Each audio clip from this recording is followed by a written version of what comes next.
Suplifters. Today we went back at deadlifting and I'm quite happy and also decently disappointed in myself. So, starting from the good stuff. I am very happy with my form. I feel like my lockout feels a lot better. However, I still feel like I can do a little bit extra, especially with my knees. So that was a good thing because I still feel like that it's way better. And I really like it, especially in these first clips where I'm still quite energetic and fresh. You can really see how do I do it. Bam, there you go. And that is a lockout. So the knees aren't soft and the hips are completely extended. Moving on, another good thing was my hip. It didn't hurt at all. What I did before deadlifting, I of course just warmed up normally, and then I did a little bit of foam rolling in my adductors, since I feel like, in the top position when your legs are spread apart and you are pushing forward with your hips, you need to have a decent amount of like flexibility, and having those tissue kind of massaged before the exercise actually helps a lot. However, what I wasn't really happy about is that today's weight wasn't really out of this world. It wasn't too high, it was 110 kilograms, and my best was, no, actually it's 105, I'm sorry. No, it was 110, yeah, because, yeah, it was 110. Yeah, I was saying that I'm not too happy because my quote-unquote PR in a 5x5 was 115. So today I did 110, which is close. However, I didn't manage to get all of them. Now, it's true that my legs are still sore from my leg day. It is also true that I'm not exactly sleeping in my correct hours, and also not the best amount for me. I want to talk about this clip really well because you can really see that now I'm really deadlifting the way that I want to be able to deadlift. So the weight goes down, hips shoot in, and then the weight goes up. I always have, and I currently still have, this problem in which I don't really trust myself. As you can see, I kind of shoot my hips down a couple of times before actually deciding that I want to pull the weight up. And it is something that I used to do as well in wrestling, which is basically finding a good opportunity to shoot for a takedown, but actually never committing. So this is something that I really want to work on, which is basically having confidence that I'm going to pull the weight. You can really see that I play a lot with my hips. However, I never really... I'm kind of always a little bit scared of committing, which is weird, because you will see that I can safely fail deadlifts, right? Look at this. I pull this up and then I'm going to fail because I only managed to get 3 in this set. The other cool thing, you see, it goes up and then here I lost my brace, so I kind of recollected my thought, I breathed in, then I went in again, 1, 2, up, and the weight didn't move, so I knew I was done. Then I did my pull-ups and I felt like I was flying. The first set went amazingly, I just flew up. I think that I can perhaps do a muscle up, but I have no idea, and of course I'm not gonna try at home. But I have this feeling because I really feel extremely explosive, especially in the first reps.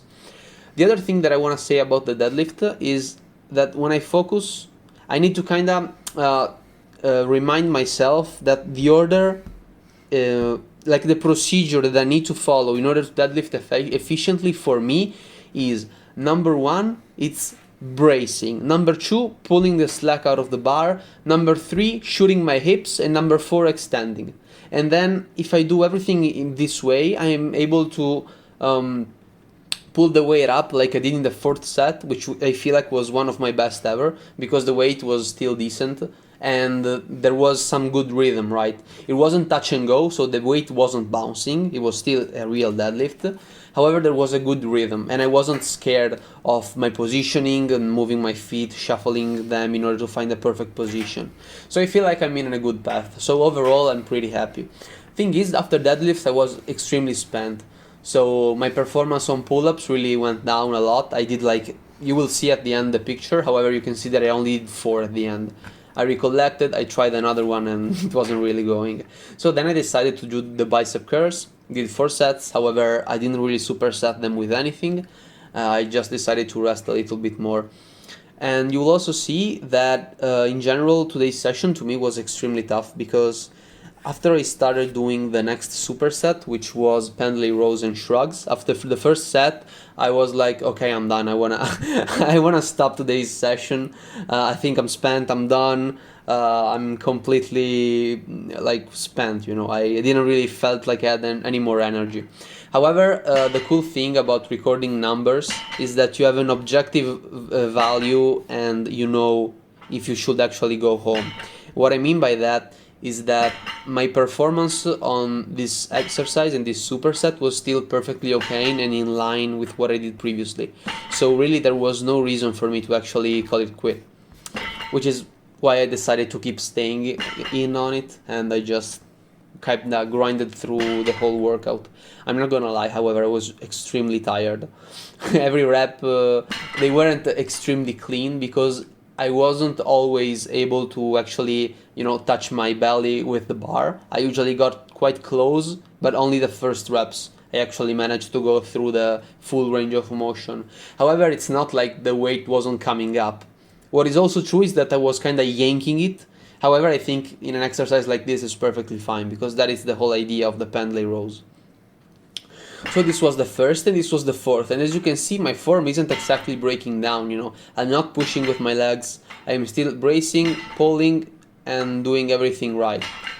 As I said, the bar isn't always touching my belly / my sternum / my rib cage, whatever, but the exercise still looked clean, so there was no reason for me to stop since I still managed to stay in a decent rep range. I stayed between the 9 and the 12. And for the shrugs, as you know, 50 kilograms is actually not a lot, so it was pretty easy to get those. So what I want to kind of let you know is that if you actually keep track of all your progress, all your schemes, all your reps, everything that you did, you always have something objective that you can actually compare today's session towards. The thing is, if you feel like that today you're tired and you feel like you're performing badly, and you don't have an objective way to compare today's performance to the one of like a week ago, you can just say, yeah, today I'm feeling bad, I want to go back, I want to go home, I mean, I'm done. However, knowing that you did something last week and knowing that you're still doing it quite right, although you feel extremely spent, is really important. Because as I say, and I actually said this pretty recently when I was talking to a friend of mine, I told them that today is the 11th of September of 2021, and I can only train during this 11th of September of 2021. Today is a single day, meaning that this day won't ever get repeated, so why would I want to waste a session when I know that I'm still performing decently, although I feel like shit? So it doesn't really make sense to call it quit, and that's why it's important to keep a journal and having facts and checks and stats of all of your training. What I also believe in, however, is kind of listening to your body. So I knew that today I was kind of spent. So what I did was, I still did my most important exercises, so the multi-articular one, like the pendlay rows and the shrugs. However, I just did 3 of this superset and I completely skipped my forearm works because I can easily just do that tomorrow, and there is no reason for me to keep pushing today since I've already felt bad and I knew that I wouldn't be focused, especially since last time I already felt like I was cheating a lot of reps and they weren't extremely clean. So for me there was actually no real reason to keep on going when I can just do it tomorrow, since tomorrow is like the rest day. So this was today's session. Sumo deadlift, I already spent a lot of words on that. 5, 5, 5, 5, 3. Pull-ups, as you can see, I dropped a lot on the fifth during the 5th set, so perhaps it wasn't really necessary. Bicep curls went decently, pendlay rows went perfectly. Since I never actually opened with 12, I usually opened with 10 or 11. Shrugs went okay, hammer curls went kinda okay. As you can see, I dropped to 8, and that was like, okay, I'm completely spent, because I probably get like 6 or 7 the next one, so there's no reason for me to keep on going. Yeah, that is it for today's session. See you guys tomorrow.